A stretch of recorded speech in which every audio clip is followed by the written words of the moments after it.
American Redac. Modern comedy is a joke. Modern comedy is a joke. Courtesy of American Redac. You see the title there. You know the channel. Don't be lame. Don't be annoying. If you want to watch it by yourself without all the interruptions and the stops and the pauses, please check out American Redac. He has a great channel. There's his channel right there. Modern comedy is a joke. Let's fucking go. I toured for 2 years to get ready for this one. I'm very happy with it, so I hope you enjoy it. Well, if it's any of the stuff that I've been watching, it's going to be awesome. Thanks, brother. You're killing it. If you were going to make a list of the best places to shart, and I don't know why you would, but if you did, number 1 is the bathroom. Modern day stand-up comedy. Jesus Christ. Jesus Christ. Is that from his new special, right?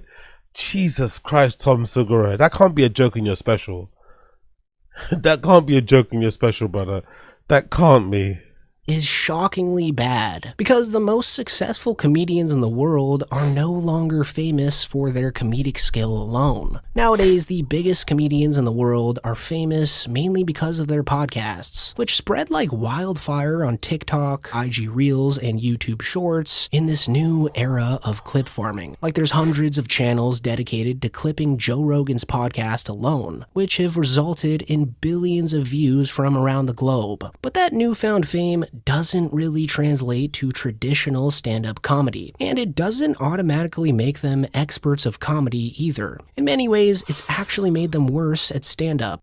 Tom Segura, for example, used to be a well-rounded comedian who at one point in time was really well-respected in the space. But ever since making a fortune off his podcast empire, YMH Studios, everything he's put out recently has been utter garbage. Like that recent Netflix special of his, Teacher, was just a thermonuclear warhead full of diarrhea. I mean, the first 20 minutes were proudly dedicated to Tom ranking his favorite bodily functions like a 6th grader. Then he went on to tell an extremely original story about how he once trusted a fart that actually turned out to be a poop.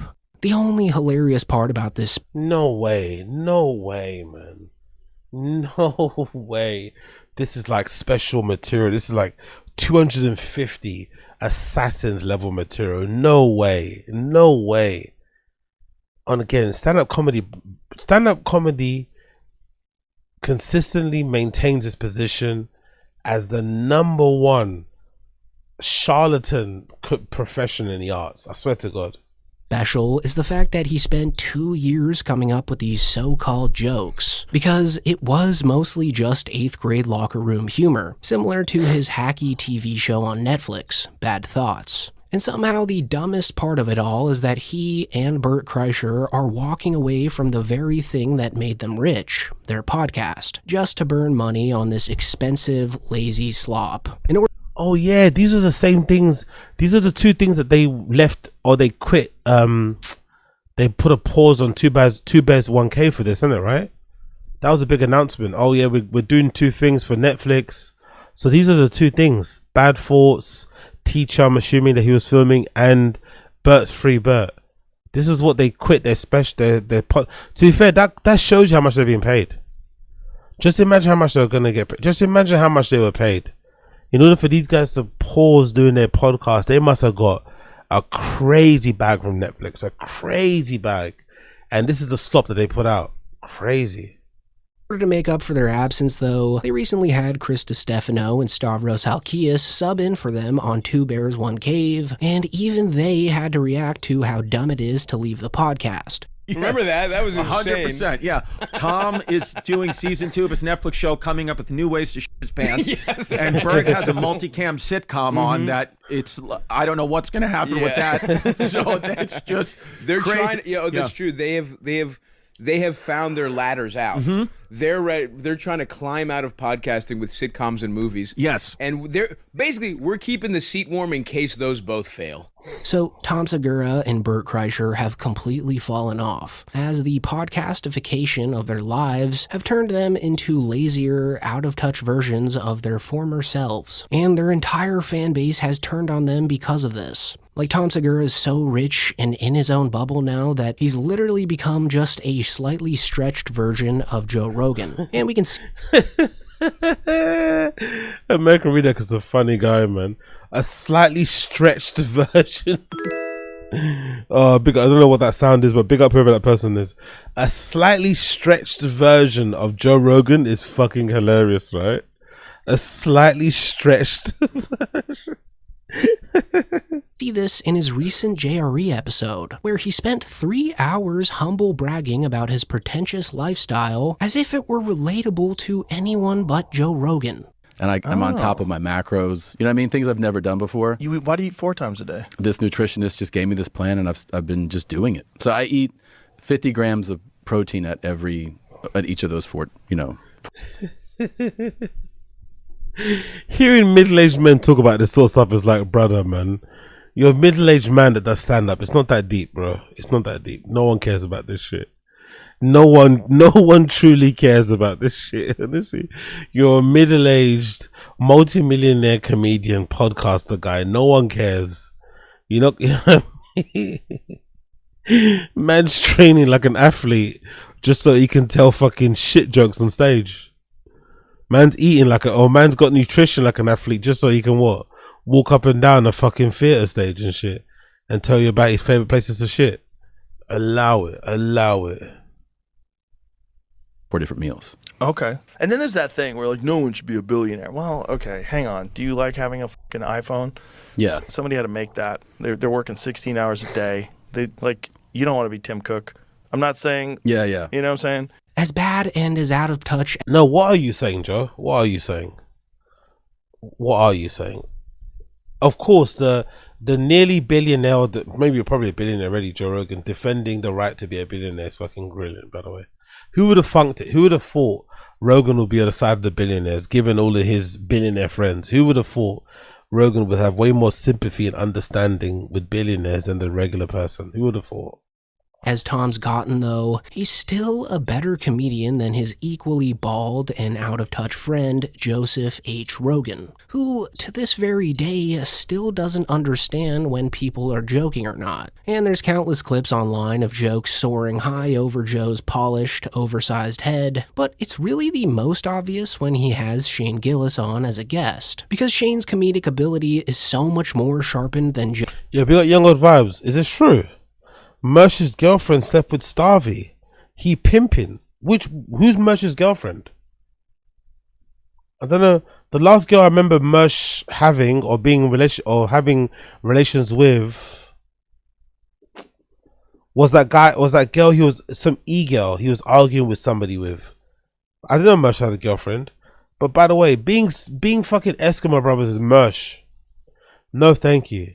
Being Eskimo brothers with Starvey. Imagine I like the guy and I think he's very funny. I'd be kind of ashamed if I was Eskimo brothers with Starvey. I'm not gonna lie. If I'm Eskimo brothers with Starvey or Mersh, I'm shooting myself in the face. Knows that Shane just makes a fool out of him without even trying. It's basically like if Brendan Schaub did 3-hour podcasts with Cat Williams multiple times per year. Like in every episode Shane's done with Joe, there's always one moment where he exposes Joe into oblivion. If I get fired here, whatever, I'll just go do Joe Rogan next week and I'll be fine. Anyway, I thought that was funny. No? What? I was like, I literally thought? I literally thought that. Oh, okay. Yeah, I thought it'd be funny. That's hilarious. It was. That was so awkward. Joe hated it. Oh, Joe hated being confronted with the reality of the situation. He fucking hated it. I was in pure fucking panic. Terror? Yeah. But On the most recent Joe Rogan Experience episode that Shane did, though, it was all so much worse. Because the modern day Joe Rogan isn't just... Oh my god, Chris Mack. Oh my god. Oh my god. I stopped talking to a girl who blew Starvey. Yo, I need to get rich, man. I need to get rich and famous. I need to get rich and famous. People are getting blowies. People are smashing like what on, man? I need to get rich and famous ASAP, man. People are getting drive-by blowies and shit, right? No holds barred, no strings attached blowies. tone deaf to comedy. He's also now the world's biggest Donald Trump fart sniffer, which is another reason why modern comedy, aka the Austin comedy scene, completely ruined stand-up as a whole. Like, instead of bashing Trump to no end, which is the only thing that they should really be doing, they instead just glaze him endlessly. On top of that, they're completely oblivious to how much Donald Trump's been embarrassing America lately. Like, Joe didn't even know that Trump smeared the names of all the past presidents in his new wall of fame in the White House, where under the pictures of each president are descriptions that Trump wrote out himself, which seems to be just straight up slander in the official house of the president. Just saying. Bro, He didn't care. I hate to get on Trump stuff, but have you seen the plaques? No. I heard about it. So his plaques Right. under everybody's name? Yeah, he's kind of trashing every other president. And what is he? It'll He write, trashes like- them all? How does he not know this, by the way? Is it because he's just a fan of Trump? Why does he not know this? Why is he so unaware of this? So anything that Trump does that is slightly negative or might be perceived as being negative, he just ignores. Doesn't want to comment on it. Like, God almighty, this version of Joe Rogan blows so hard. That's a plaque? He's not writing them. If he Sleepy wrote Joe them, that would be Biden. Sleepy Joe Biden. By It far says the worst that? president in American history. Oh my God, he is writing it. This is so crazy. You shouldn't be allowed to do this, right? It should be like historians say this guy was president from No, big up Chris Mack. I was more unkind than I needed to be honest, which is regrettable. But at the same time, I can't let that sort of thing become normalized. Starvy's disgusting person. I can't learn myself. It's not even about Starvey being disgusting. You have to have standards for yourself. Even if Starvey looked like an Adonis, right? Which he doesn't, don't get me wrong. But even if Starvey looked conventionally attractive, I still wouldn't be okay with it. You know, you have to have your standards, you know? You have to have things that are just a line in the sand. Like, I can't do this. I think one of them would be for someone, you know, that I don't rate, being with some, I just couldn't do it. I just simply couldn't do it. Not for me personally. And also, you know what it will do though? It will just make me look at the person differently forever. And that's not fair on them either because they did nothing wrong. So I'd rather just like, okay, cool. Just let me know and then, you know, we can go our separate ways. But I don't want to have to look at you differently forever because you hooked up with somebody that I don't necessarily rate too tough. Say at the end of that, does it say Donald Trump saved America? Despite all, President Trump would get reelected in a landslide and save America in all caps. But the weird thing is, from what I've heard of Starvey, from what he says in accounts of other people, Starvey doesn't struggle with the ladies, oddly enough. From the stuff I've heard about Starvey, because isn't there a story going around that Starvey allegedly cheated on that girl that's got that show on HBO? Like, Starvey does really well with the girls, surprisingly. He doesn't look like he does, but he does. There was who's the girl? What's her name? She's got a show, I Love LA. That's it. It's called I Love LA. I don't know what her name is. Don't ask me. Some white lady. She wrote the show. She stars in it.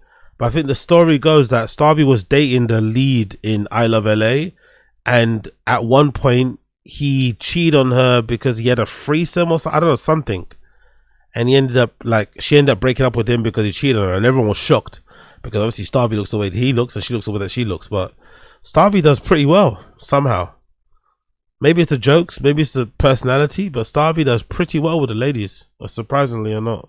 That's a plaque in the White House. He's not beating the dictator charges. This is like an African dictatorship. Bro, this is crazy. Changed the name. I think they're changing the name of the Kennedy Center. Oh, Starvey also showed the Are You Garbage guys a picture of her tits at the beginning of the podcast, so that was pretty gross. Yeah.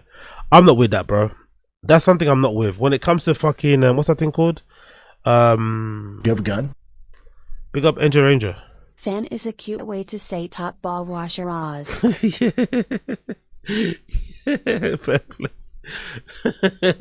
play. Fair play. That is true, sir. That is true. Fan is a way of saying top ball washer. When I think of whenever I hear ball washer, all I hear is Baldo. Big up the NJ Ranger though, and big up Nick Ricada. Whenever I hear ball washer, the first thing I think of is Baldo. But big up NJ. Yeah, I'm not the biggest fan of what's that thing called? revenge porn or just sharing that stuff in general. I think you do that stuff when you're a kid, when you're a child, right? Oh my god, look at this girl. But grown-ass adults share, like, that's a bit lame. That's a bit odd. Very lame, very odd. Center to the Trump Kennedy Center. Oh, I think the term revenge porn's a bit heavy, right? As a term, it's a bit heavy and it's a bit all-encompassing. It doesn't really there's not really a nuanced, not really much nuance under it. But you know what I mean. boy. Somebody needs to tell him, like, hey, this is not good. The craziest part about this discovery, though, is that Joe wasn't even that concerned that Trump did all this. He was actually more scared that Trump may have opened the door for Democrats to do similar things in the future, listing Gavin Newsom's tweets mocking Trump as actual evidence to his theory, which is absolutely the clearest sign that Joe Rogan has no idea when someone's joking or not. Like, he actually believes that Newsom tweeted those things seriously, without even realizing that Newsom was just trying to show the world how ridiculous and deranged the current sitting president is. You can't do that, because then other people could do that too, and then the White House stops being the White House and it becomes whoever is in its house, where he could just go crazy and say everybody else is a crook. I don't think anyone's going to do what he's doing. I don't think there's. I mean, look. God, I hope of not. course, But it of opens course. up. The problem is, it opens up the door for someone on the left to do their version of it. Who's going to be the Democrat? Who's next? Can Gavin Newsom? That's a good point, though, isn't it? Like, he's more worried about the left doing what Trump did than he is about calling out what Trump did, you know? Jesus Christ. He's not going to put up a Of course he plaque. would. Of course he would. He copies everything that Trump does. He even tries to talk like Trump on Twitter. You don't think that he would put up plaques that talk about how corrupt Trump was and about how terrible, and he was quoted as lying over 5,000 times by Washington Post? You know. Yeah, but he doesn't have to put up a plaque. That'll just be everywhere. I mean, You know but what I he mean? could put that under his photo, though. Like, that's never been a thing that people did before, For sure. right? I mean, I'm Probably. guessing. What was it before? And it's not just Joe who thinks this. I mean, Andrew Schultz exposed himself into believing that Newsom was serious too. So the fact that the most famous podcasting comedians in the world don't understand a clear impersonation just proves how modern comedy is a dumpster fire now. Like, these guys aren't comedians. They just know how to say sentences with a cadence that sounds like a joke. And Shane Gillis associating with them. That is brutal, isn't it? They're not comedians. They just know how to say sentences with the cadence of a comedian. That might be true. That actually might be true. They're not actually comedians at all. They just know how to sound like comedians. Wow.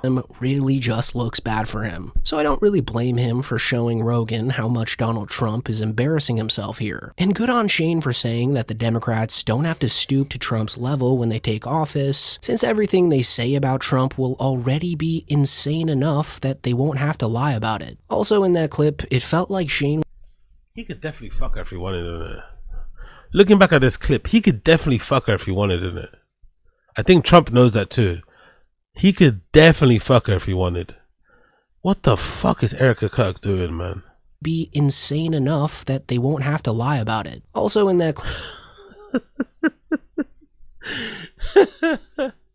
This lady, man, she needs to chill. Clip, it felt like Shane was trying his very hardest to hint to Joe that it was an absolute mistake that Joe helped this lunatic get elected. Because now that Trump's acting like the real-life version of Admiral General Aladdin from The Dictator, Joe's association and support for him looks that much worse. Also, the fact that Shane Gillis was the first person to show Joe Rogan this just shows how much of a victim Joe is to his own algorithm. Like, this is the first guy to preach about not trusting the media and doing your own research, but he didn't even know that this was a thing until one of his buddies showed it to him.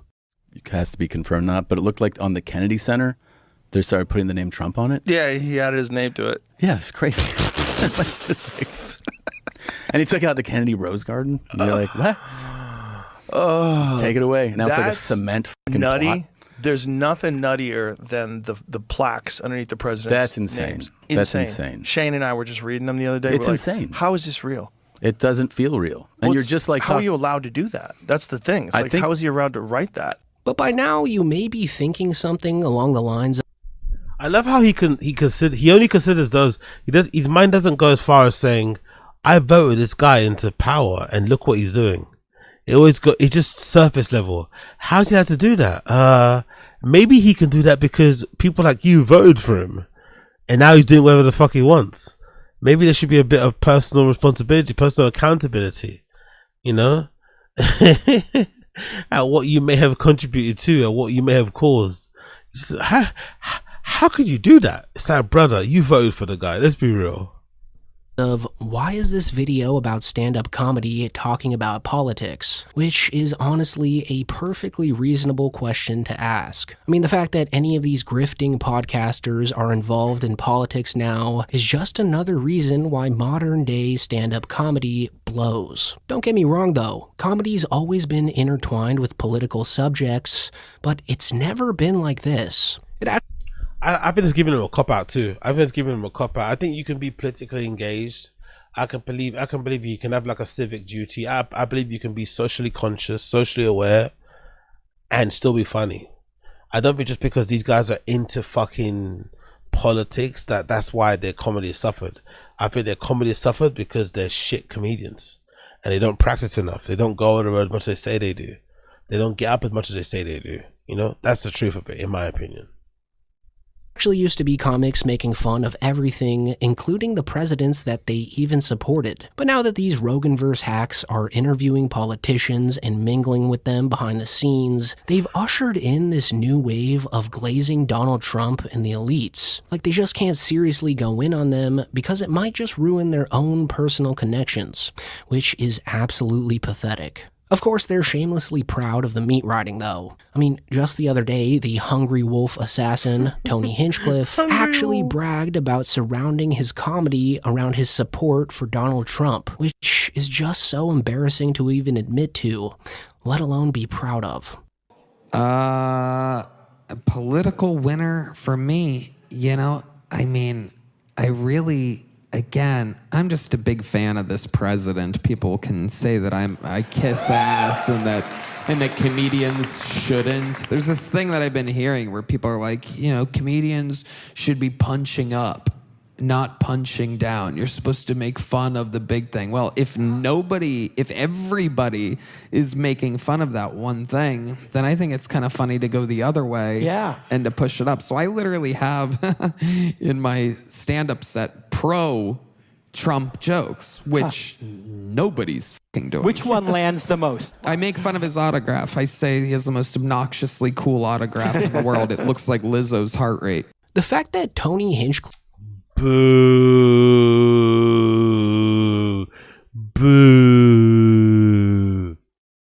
thinks it's funny to make jokes that are pro-Trump is just so humiliating and cringe for him to say out loud. And it's truly a telltale sign that comedy's in a deep, dark depression right now. Like instead of just trying to be funny, he's resorted to pandering to one half of America, almost like one of these Ben Shapiro, Steven Crowder type guys would. And the result... Big up Assaziz. Powerful bunch. Okay, big up Assaziz. Whoa. Is that the roast master Tony Hinchcliffe on my screen? That guy's a beast. Thanks for putting me through that, Taz. Whoa. Not whoa. Whoa, it's crazy. Whoa.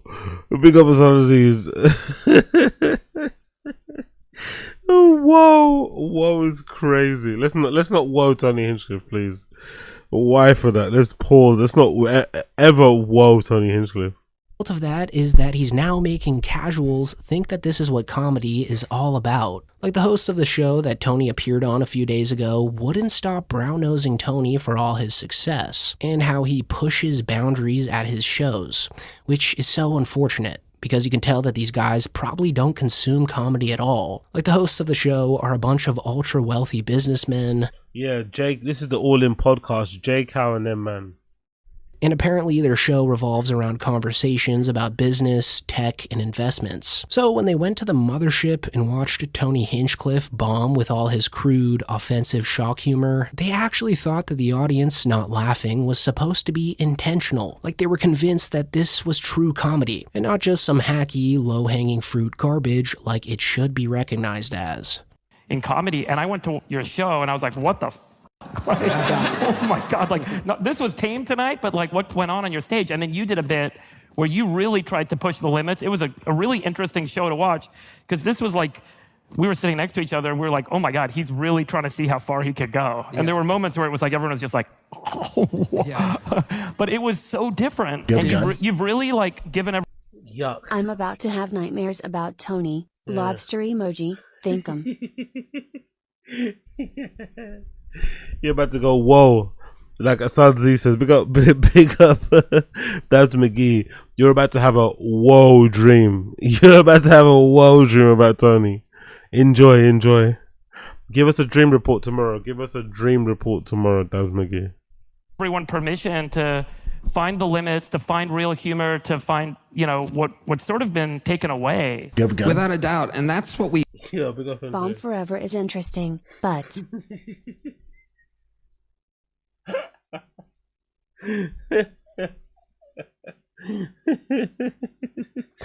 We have to play it. Every time someone mentions, I'm gonna have to play it. I swear to God, we're gonna have to play it. We're gonna have to play it every time it's mentioned. Every time it's mentioned, we're gonna have to play it. We're gonna have to. We're gonna have to mention. We're gonna have to play it every time it's mentioned. Where is it? It's on YouTube, right? It's on YouTube, isn't it? Yes, it. Bomb Forever. Hold on. Actually, let's find it on the video. Powerful bunch. Yo, big up, Sadasies. It's not a coincidence that Stranger starts with an N and ends with a harder.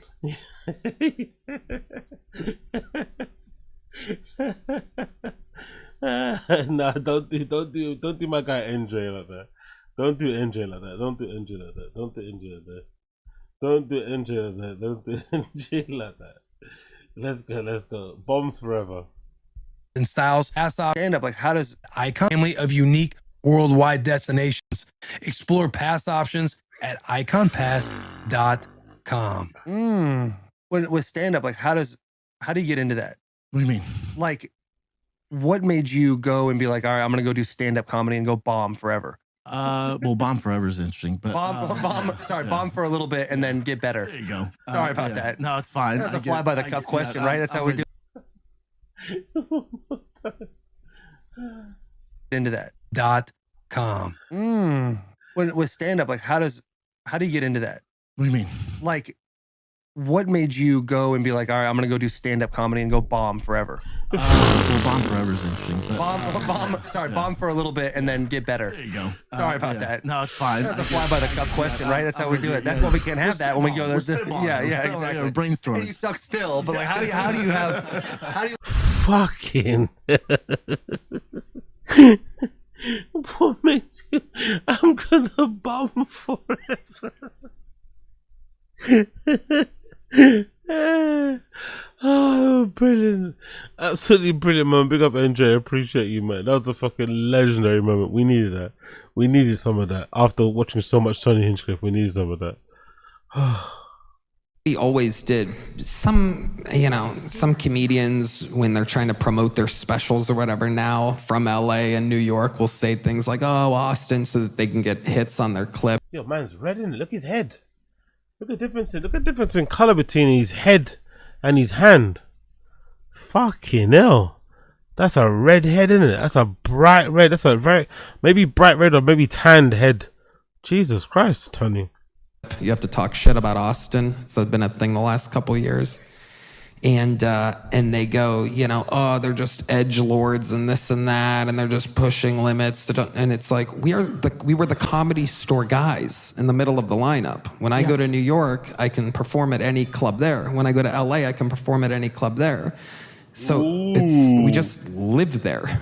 So first of all, the fact that thousands of people in the world are being introduced to comedy through Kill Tony daily is actually extremely depressing to think about. Also, you can't even blame the guy for thinking Tony Hinchcliffe is bravely pushing boundaries like a free speech warrior, because he literally has no other comic to compare Tony to. It's no wonder why Hinchcliffe didn't reference the names of the comics who called him out by name here, because if he did, everyone would realize that they're actually right. I mean, Tony was referring to guys like Anthony Jeselnik, Bobby Lee, and of course Mark Maron, who all spoke out publicly about how some of the biggest names at the mothership were ruining comedy with their lazy use of slurs and their bashing of marginalized groups. And when you go back to watch those call-outs, it just makes you realize how correct they were in their assessment of Tony and the other hacks in Austin. People like Tony Hinchcliffe, who he's saying uses profanity or just shock value comedy.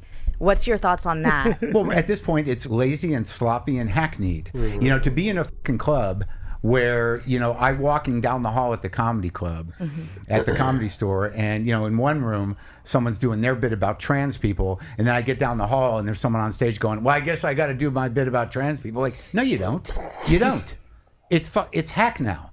I mean, you know, you guys got the freedom you wanted. You can now say whatever you want. They're defeated. Their rights have been denied. The policies that you guys encouraged with your stupid material are now policy. Like if I meet you, Jesus, you know, when like you're hanging out with another comedian, he says the N-word around you for the first time. Yeah. I like that. That's a little trust that I'm in the circle. Here we go. Let's talk about this real quick, okay? I'm not... Honestly, people in America are so weird. What? You say the N-word around me? No, I can trust you. Like, huh? What the fuck are you even talking about? What is this world? I'm not with that. What you guys are doing in Austin. What do you mean? Well, let's be real. I don't like some of the words you guys use freely. Like what? It's like edgelord shit. It's like not all of it. I know, but it's becoming so hacky to me that 100%. people, you guys use these words just for the shock factor. 100%. It's like, I'm just not.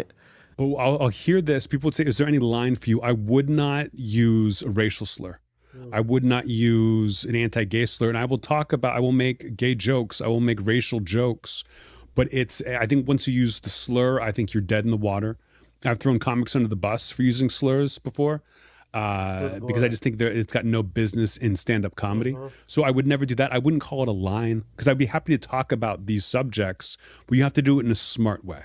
Again, you want people laughing, not just like that can't be all there is. Exactly. It's got to be a laugh in there. And No, people it just don't can't. It do can't be enough work. provocative for the sake of provoking. Modern day comedy is in a pretty dark place right now. Politics and podcasts have completely altered the public's perception of what makes a comedian truly great, and it's overall just pretty lame. I mean, the only reason these guys sell tickets is because they capitalized on the clip farming movement far before anyone else did. Like, a lot of people credit Andrew Tate for getting that going, but they don't really realize that clips of the Joe Rogan Experience podcast already had a monopoly on short-form video sites. Like, it's really the root of all their success, and as great as that's been for them, it does not in any way mean that they're actually talented at stand-up comedy. It just means that the algorithm worked in their favor. They of course think they're comedy gods though, who are so intellectually gifted that they can now wade into the political battlefield and become political journalists. So all in all, just pretty disappointing stuff, but there are still a lot of talented comedians out there. Comedy is not dead whatsoever, but the faces of comedy nowadays are really giving it a bad name. Here's the thing, if you're still mad about this, just know that it's your mindset and you're thinking like a fucking loser, but you don't have to. You only have what you have because of fans, so don't talk about us like that. Yeah, but you're still a loser. If you're He'd never say this, by the way. He'd never say this now. This came from a pure place of rage, frustration, and anger. I don't think you'd ever catch Tom Segura saying this now. He'd never, ever say something like this nowadays. This came from a place of pure rage and anger. But this is a funny moment, man. What a funny, callous, unself-aware, idiotic moment. Honestly, proper mask off moment. This one, proper mask off moment. thinking like that. So you're maybe, I'm lucky to have you as a loser fan, but you don't have to be that way. You could be a winner. You know, you just got to change the way you think. But anyways, guys, that is it for the video. Thanks so much for watching.